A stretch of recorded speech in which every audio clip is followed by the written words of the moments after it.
Shalom,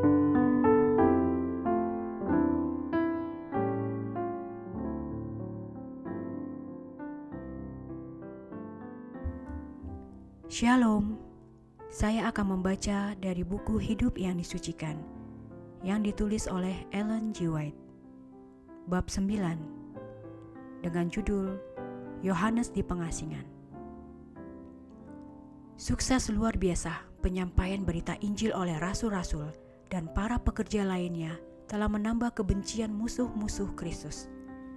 Mereka mencari setiap upaya untuk menghalangi kemajuan itu, dan akhirnya berhasil memperoleh kuasa Kaisar Roma menentang orang-orang Kristen. Penganiayaan mengerikan pun terjadi, di mana banyak pengikut Kristus mati dibunuh. Kini Rasul Yohanes sudah lanjut usia. Namun, dengan keberhasilan dan semangat yang berapi-api, ia terus mengkhotbahkan doktrin tentang Kristus. Ia mempunyai kuasa bersaksi yang tak dapat dihalangi oleh musuh-musuhnya, dan itu sangat menguatkan saudara-saudaranya. Ketika tampaknya iman orang-orang Kristen menjadi goyah di bawah pertentangan hebat yang harus mereka hadapi, Rasul itu mengulangi dengan fasih, dengan kuasa dan kemuliaan yang besar, apa yang telah ada sejak semula, yang telah kami dengar, yang telah kami lihat dengan mata kami, yang telah kami saksikan dan yang telah kami raba dengan tangan kami tentang firman hidup. Dan kami telah melihatnya, dan sekarang kami bersaksi dan memberitakan kepada kamu tentang hidup kekal yang ada bersama-sama dengan Bapa dan yang telah dinyatakan kepada kami. Apa yang telah kami lihat dan yang telah kami dengar itu, kami beritakan kepada kamu juga, supaya kamu pun beroleh persekutuan dengan kami. Dan persekutuan kami adalah dengan Bapa dan dengan Anaknya, Yesus Kristus. 1 Yohanes 1 ayat 1-3. Kebencian luar biasa timbul terhadap Yohanes karena kesediaannya yang tak tergoyahkan kepada pekerjaan Kristus. Dialah murid terakhir yang masih hidup, yang memiliki hubungan erat dengan Kristus, dan musuh-musuhnya bertekad untuk mendiamkan kesaksiannya. Jika hal itu terlaksana, mereka mengira doktrin tentang Kristus tidak bakal berkembang dan tersebar luas, dan bila dilakukan dengan paksa, dengan segera perkabarannya akan lenyap dari muka bumi. Karena itu Yohanes dipanggil ke Roma untuk diadili karena imannya. Pengajarannya disalahartikan. Para saksi dusta menuduh dia sebagai seorang penghasut yang secara umum mengajarkan teori-teori yang bisa menggulingkan pemerintahan. Rasul itu menyatakan imannya dengan jelas dan meyakinkan, dengan kesederhanaan dan jelas, sehingga perkataannya memberikan suatu pengaruh yang berkuasa. Para pendengarnya terheran-heran akan hikmat dan kefasihannya, tetapi makin meyakinkan kesaksiannya, makin dalam juga kebencian orang-orang menentang kebenaran itu. Raja menjadi berang dan menghujat nama Allah dan Yesus Kristus. Ia tak dapat menentang alasan Rasul itu atau menandingi kuasa yang menyertai perkataan kebenaran itu. Karena itu, ia memutuskan untuk mendiamkan saksi yang setia itu. Di sini kita melihat bagaimana kerasnya hati bila dengan gigih menentang maksud-maksud Allah. Musuh-musuh gereja bertekad untuk mempertahankan kecongkakan dan kuasa mereka di hadapan orang banyak. Dengan perintah Kaisar, Yohanes diasingkan ke Pulau Patmos, dihukum seperti dikatakan kepada kita, oleh karena firman Allah dan kesaksian yang diberikan oleh Yesus. Wahyu 1 ayat 9. Namun, musuh-musuh Kristus sama sekali gagal dalam tujuan mereka untuk mendiamkan saksinya yang setia itu. Dari tempat pembuangannya datang suara sang rasul, menggema hingga akhir zaman, mengumandangkan kebenaran yang paling menggetarkan yang pernah disampaikan kepada manusia fana. Patmos, sebuah pulau berbatu karang di Laut Tengah, Aegea, telah ditetapkan oleh pemerintah Roma sebagai suatu tempat pembuangan bagi para penjahat. Tetapi bagi hamba Allah, tempat sunyi ini ternyata merupakan pintu gerbang surga. Ia diasingkan dari pemandangan-pemandangan hidup yang sibuk dan dari tugas-tugas sebagai seorang evangelis, tetapi tidak terbuang dari hadirat Allah. Di tempat tinggal yang terasing itu, ia dapat berhubungan dengan raja di atas segala raja dan mempelajari lebih dekat manifestasi kuasa ilahi pada buku alam serta pada halaman-halaman yang diilhamkan. Ia senang merenungkan pekerjaan penciptaan yang besar dan mengagumi kuasa dari sang arsitek ilahi itu. Pada tahun-tahun sebelumnya, pandangan matanya telah dipenuhi dengan bukti-bukti yang lebat, dengan pepohonan, lembah-lembah yang hijau, serta ladang-ladang yang penuh buah-buahan. Dan di dalam segala keindahan alam, dia ingin mengikuti hikmat dan keterampilan sang pencipta. Tetapi kini dia sudah dikelilingi pemandangan yang kepada banyak orang tampaknya seperti tempat sunyi dan tidak menarik. Namun tidak demikian halnya bagi Yohanes. Ia dapat membaca pelajaran yang sangat penting di pulau karang yang terpencil itu, yaitu rahasia besar yang dalam dan kemuliaan surgawi.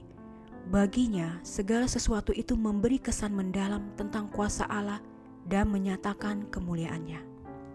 Sang Rasul memandang di sekelilingnya bukit-bukit nyata dari akibat air bah yang memporak-porandakan bumi karena ulah dan pelanggaran penduduk bumi terhadap hukum Allah. Batu-batu dijungkir balikan dari atas ke bawah oleh pusaran air yang membahana. Dalam pikirannya tergambar jelas bencana mengerikan dari murka Allah yang dicurahkan. Tetapi sementara segala sesuatu yang mengelilingnya tampak gersang dan tandus, langit biru cerah dan indah yang berada di atas kepala Rasul di pulau Patmos yang sunyi itu, sama cerah dan indahnya dengan langit di atas kota Yerusalem yang dikasihinya.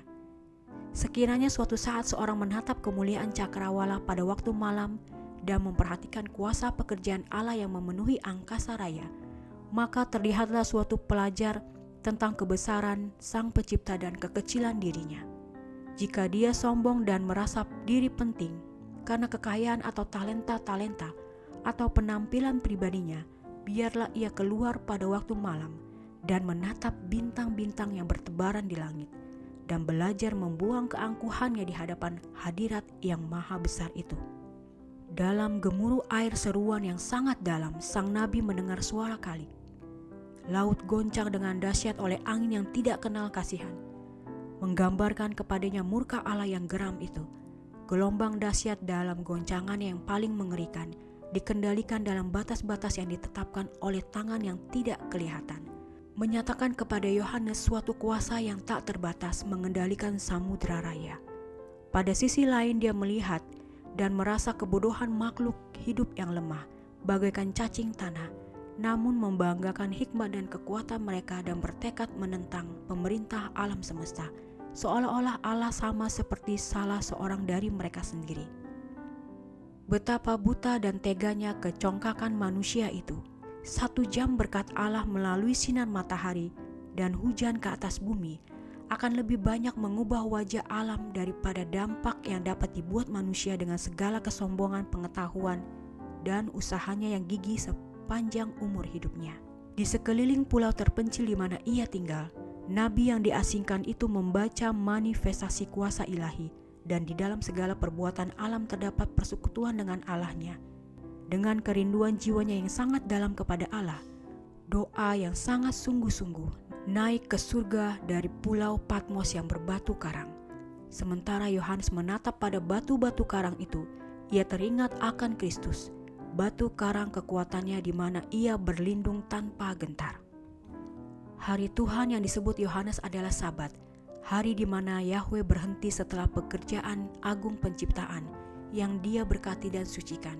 Karena ia telah berhenti pada hari itu, Sabat disucikan Yohanes di pulau Patmos seperti ketika dia berada di antara orang banyak, berkhotbah pada hari itu.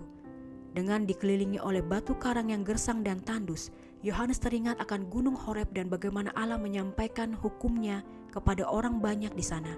Ia bersabda, "Ingatlah dan kuduskanlah hari Sabat." Keluaran 20 ayat 8. Anak Allah berbicara kepada Musa dari puncak gunung. Allah menjadikan batu karang itu bait sucinya. Bait sucinya adalah bukit-bukit yang kekal. Pemberian hukum yang ilahi itu turun ke atas bukit berbatu karang menyampaikan hukumnya yang didengar oleh orang banyak, agar mereka dapat terkesan oleh kebesaran dan pertunjukan kuasa dan kemuliaannya yang menakutkan, sehingga takut untuk melanggar perintah-perintahnya. Allah menyampaikan hukumnya di tengah-tengah halilintar dan kilat dan seberkas awan di atas puncak gunung, dan suaranya bagaikan suara sangkakala yang berkumandang dengan nyaring. Hukum Yahweh tak terubahkan, dan loh batu kemana hukum itu dituliskan adalah batu yang keras, menggambarkan hukum-hukum dan peraturannya yang tak dapat diubahkan. Gunung Horeb menjadi tempat suci bagi semua orang yang mengasihi dan menghargai hukumnya. Sementara Yohanes merenungkan pemandangan di atas Gunung Horeb, Rohnya yang menguduskan hari ketujuh turun ke atasnya. Ia merenungkan dosa Adam yang melanggar hukum dahi dan akibat menakutkan dari pelanggaran itu. Kasih Allah yang tak terhingga oleh memberikan anaknya menebus makhluk yang telah hilang tampaknya terlalu agung untuk dinyatakan melalui bahasa. Sementara ia menyampaikannya dalam surat-surat kirimannya, ia meminta jemaat dan dunia memerhatikannya. Lihatlah betapa besarnya kasih yang dikaruniakan Bapa kepada kita, sehingga kita disebut anak-anak Allah, dan memang kita adalah anak-anak Allah. Karena itu dunia tidak mengenal kita, sebab dunia tidak mengenal Dia. 1 Yohanes 3 ayat 1. Bagi Yohanes adalah misteri bahwa Allah dapat memberikan anaknya mati bagi manusia yang memberontak. Dan ia hanyut dalam keheranan bahwa rencana keselamatan yang dirancang begitu mahal bagi surga itu ditolak oleh mereka untuk siapa pengorbanan yang tak terhingga itu dibuat. Yohanes berada bersama Allah.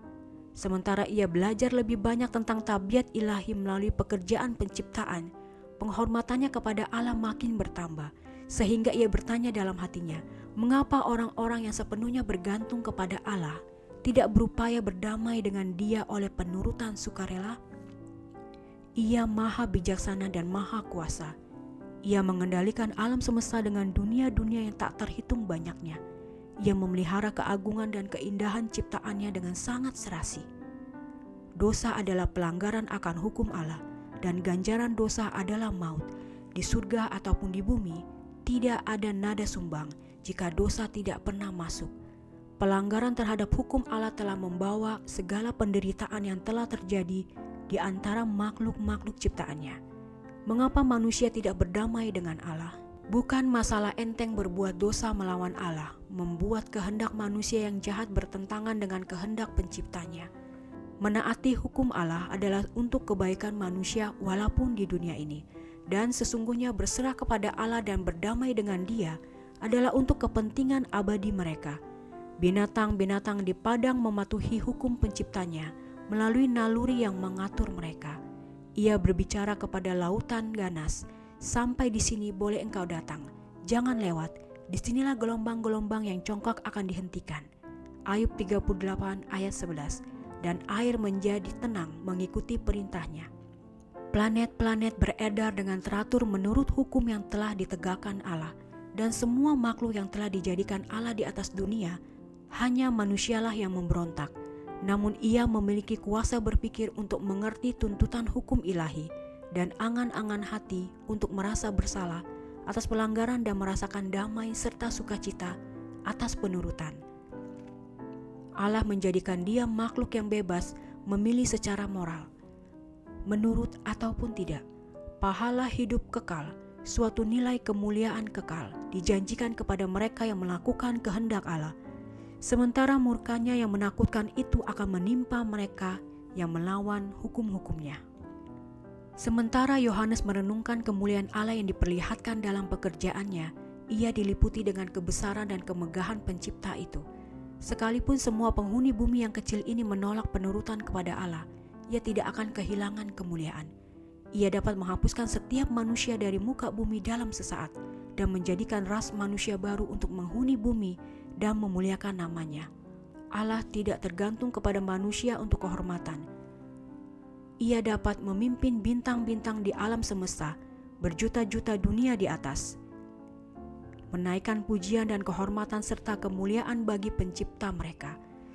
Sebab itu langit bersyukur kepada keajaiban-keajaiban-Mu ya Tuhan, bahkan karena kesetiaan-Mu di antara jemaat orang-orang kudus. Sebab siapakah di awan-awan yang sejajar dengan Tuhan, yang sama seperti Tuhan di antara penghuni surgawi?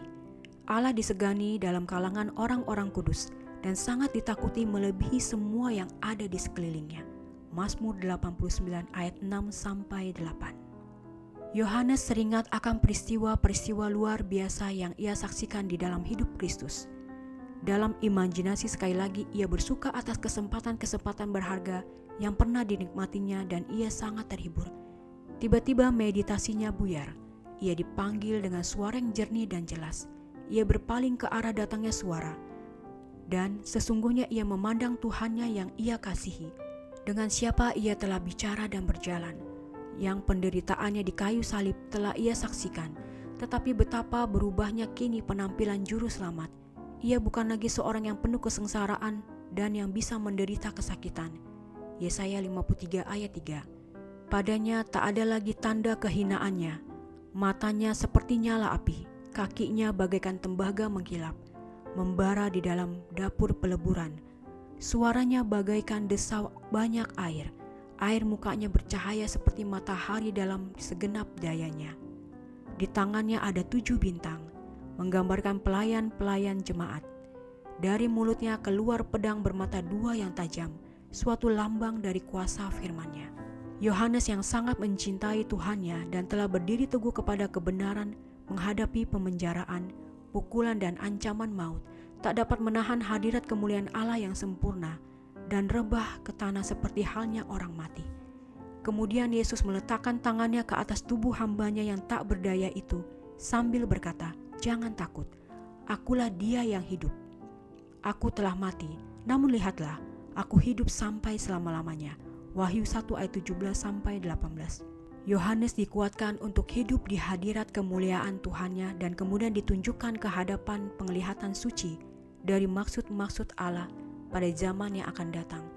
Penarikan surga yang indah dinyatakan kepadanya. Ia diizinkan melihat tahta Allah dan memandang umat tebusan dengan jubah putih mereka.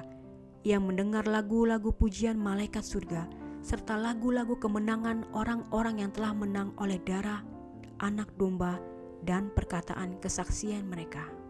Kepada murid-murid yang tercinta itu diberikan kesempatan istimewa yang begitu agung dan jarang diberikan kepada manusia fana. Tetapi karena begitu eratnya dia menyatukan dengan tabiat Kristus, kesombongan tak punya tempat di dalam hatinya. Kerendahan hatinya tidak sekedar pengakuan semata. Itu adalah kasih karunia yang membungkus dia seperti halnya jubah alamiah. Ia selalu berupaya menyembunyikan perbuatan benarnya dan menghindari segala sesuatu yang tampaknya menarik perhatian orang pada dirinya. Di dalam Injilnya disebutkan Yohanes yang dikasihi Yesus, tetapi ia menyembunyikan kenyataan bahwa dirinya lah orang yang begitu dihormati itu. Hidupnya tidak mementingkan diri sendiri. Dalam hidupnya sehari-hari ia mengajarkan dan menghidupkan kemurahan hati dengan makna yang paling penuh. Ia mempunyai perasaan kasih yang tinggi yang harus terdapat di antara saudara bersaudara dan saudara di dalam Kristus. Ia menyatakan dan menganjurkan kasih ini sebagai ciri dasar dari para pengikut Kristus. Tanpa ini, segala tuntutan untuk nama Kristen sia-sia adanya. Yohanes adalah seorang guru kesucian yang praktis. Ia menyatakan aturan yang tepat bagi perilaku orang-orang Kristen. Hatinya harus suci dan tindakannya benar. Janganlah mereka puas dengan pengakuan kosong. Ia menyatakannya dengan sebutan yang pasti bahwa menjadi Kristen berarti menjadi seperti Kristus. Hidup Yohanes merupakan suatu upaya yang paling sungguh-sungguh untuk menyesuaikan diri dengan kehendak Allah. Begitu dekatnya Rasul itu mengikuti juru selamatnya, dan karena sudah mengerti kemurnian dan kesucian Kristus yang mulia, hingga tabiatnya sendiri tampak sangat berbeda sekali. Dan ketika Yesus tampak kepada Yohanes di dalam tubuhnya yang mulia, seberkas sinarnya sudah cukup membuatnya rebah seperti orang mati. Begitulah selalu perasaan orang-orang yang sangat mengenal Tuhan dan guru mereka. Semakin dalam mereka merenungkan kehidupan dan tabiat Yesus, semakin dalam mereka merasakan keberdosaan mereka sendiri, dan semakin kurang keinginan mereka untuk mengaku telah memiliki hati yang suci atau membanggakan kesucian mereka. Demikianlah bacaan buku hidup yang disucikan. Bab 9, Yohanes di pengasingan.